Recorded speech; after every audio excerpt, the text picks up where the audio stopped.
All right. What is going on, everyone? My name is Rick, and this is BreachPulse episode number 2. It's January 8th, 2024, and it's about 5:50 in the evening. So in today's episode, we're going to talk breach statistics from quarter 4 of 2023, and we are going to introduce a new section, the Digital Risk Radar. So we're going to start this party off with the overall breach snapshot. In Q4 of 2023 and into 2024, I'm currently tracking 103 breaches, of which 24.8 million people have been affected. The median time to detect a breach right now is 73 days, and it's about a 38-day median value for reporting to regulators. In terms of the composition of the data that is being stolen, social security numbers are the dominant items stolen in conjunction with other personally identifiable information. Second to that is financial account numbers, credit card numbers, bank account numbers, routing numbers, etc. Also in our system, we're seeing that ransomware is the dominant feature of most of these attacks, about 65% of our current data set. So every security breach that I track, I also manually review and score, like I did in the last episode. In these charts, dating back to October, we are seeing a gradual downward trend of breach impact score and a corresponding upward trend in breach response scores. This is great news, and I have a few hypotheses for why this is the case. Number one, breach response is getting better as organizations adapt to the current threat landscape. People are just becoming more aware of what's going on in the cybersecurity landscape. And you have people like Jen Easterly, who's leading the charge in using storytelling as the dominant way to get the word out and to kind of make cybersecurity more relatable to people that are in a business decision maker posture. Because again, the people that you have to sell on this are the folks in the C-suite. The other hypothesis that I have is that vendors in the InfoSec space and just in like the hardware and software space in general they're able to push patches out a lot faster because they're using methodologies like DevOps and continuous delivery, which allows them to shorten their loop from, oh, we have a problem, to, oh, we have a patch deployed. That loop is getting much, much smaller. My third hypothesis is that regulation is becoming a thing, particularly SEC's cyber rule that is now officially being enforced as of mid-December. So the cyber rule posits that publicly traded companies or exchange-traded companies have, I think it's 6 days to report that there has been a breach or a breach is underway.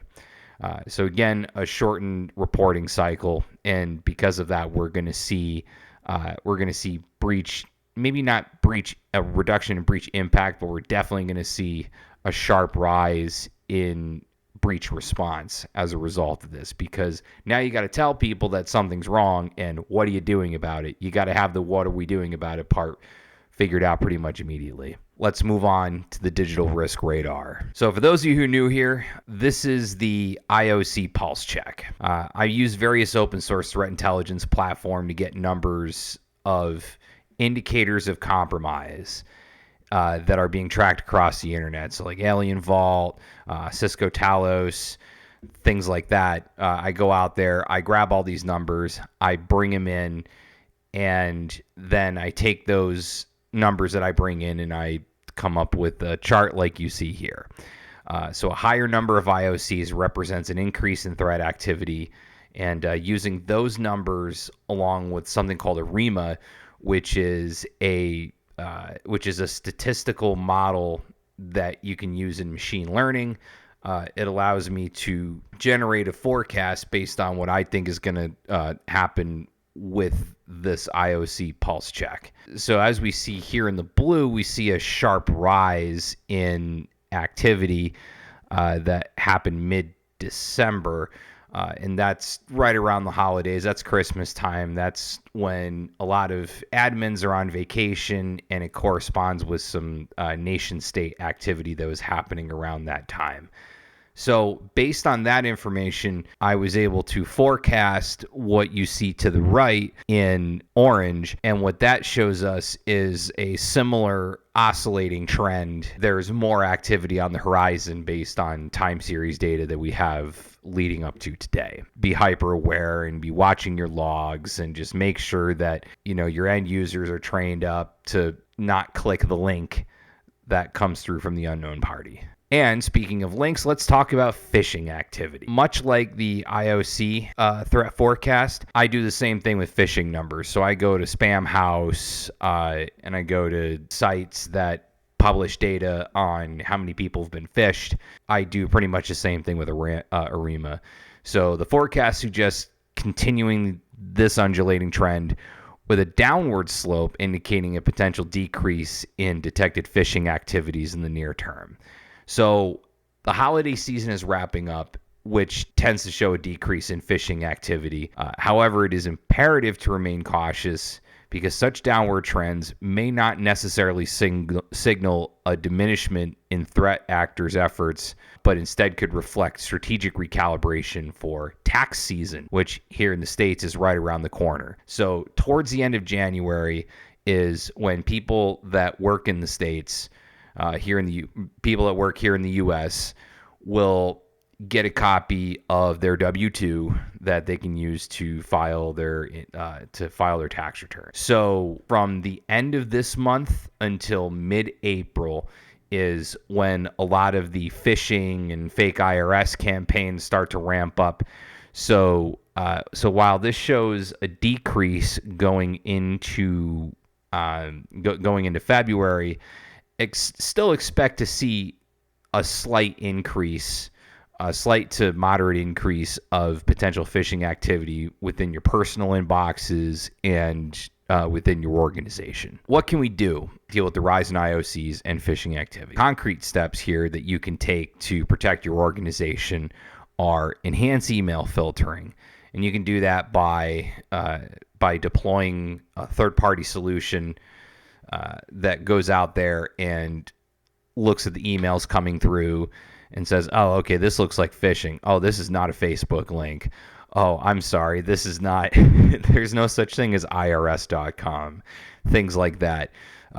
If you have an email filtering solution in play right now, maybe reach out to your vendor and just say, hey, do I have everything set up right? Should I be making changes to these rules?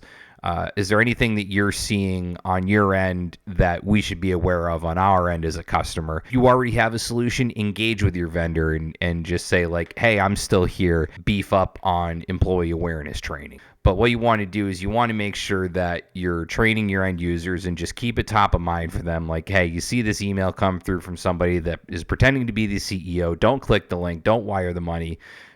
Don't do any of these things. Be suspicious. By empowering your users with this knowledge, you can protect your organization better because your users are your first line of defense for phishing. In addition to technical controls, you want to beef that up with training. So just employee awareness training. If you have plans to do it this year, do it sooner than later, especially going into tax season. And lastly is your incident response plan. Reevaluate and update your incident response strategy to ensure preparedness for swift action when phishing attempts are detected or they are successful. If somebody makes their way into the network, make sure that you have a plan to respond to that. Maybe sit down and do a tabletop exercise with all the people that are in charge of. This is usually a great time to order a pizza and sit down and run through your playbook. Even if it's not a perfect plan, just knowing how to communicate with each other puts it top of mind. People then have a general idea of what's going on. When something happens, it can turn into chaos very quickly. Whatever reason, they just don't know what next steps are. If they haven't cracked open the book and just read through it, then that can be the difference between being able to respond to an incident quickly or having the incident response fail and having it be a complete and total tragedy. So, to that end, thank you again for watching. Don't forget to like and subscribe for more security breach stats and cybersecurity news, if you've not done so already. And also check out my Substack. For a weekly newsletter, you can hit up consolevibe.com. There'll also be a link in the description below. Thanks again, everybody, and have a great week.